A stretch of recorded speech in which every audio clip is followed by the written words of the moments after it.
మోహన్ బాబు నిజం చెప్పాలంటే నిజ జీవితంలో ఒక రౌడీ. ఆ రౌడీ ప్రవర్తనే ఇక్కడ జర్నలిస్టుల పట్ల ప్రవర్తించడం జరిగింది. టీవీ9 జర్నలిస్టుపై దాడి చేయడం జరిగింది. మేము తెలంగాణ రియల్టర్స్ అసోసియేషన్ తరఫున మోహన్ బాబు ఎవరిపైనైతే దాడి చేశాడో ఆ దాడిని మేము తీవ్రంగా ఖండిస్తున్నాం. వెంటనే మోహన్ బాబు క్షమాపణలు చెప్పటమే కాకుండా ఆ యొక్క జర్నలిస్టుకు అయ్యే వైద్య ఖర్చులను కూడా భరించాలని చెప్పి మేము తెలియజేస్తున్నాం. ఓకే. ఆయన ఇంకా ట్రీట్మెంట్ తీసుకుంటున్నారు కాబట్టి సంథింగ్ ఎముకలు కూడా విరిగిపోయాయి అని చెప్పేసి అని అన్నారు.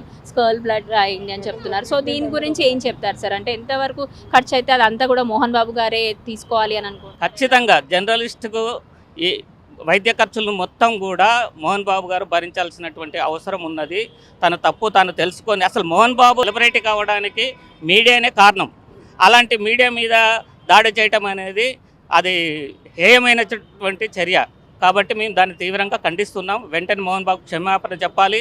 ఆ యొక్క జర్నలిస్టు దగ్గరికి వెళ్ళి పరామర్శించాల్సినటువంటి అవసరం ఉంది. వైద్య ఖర్చులు కూడా నేనే భరిస్తానని చెప్పి మోహన్ బాబు హామీ ఇవ్వాల్సినటువంటి అవసరం ఉంది.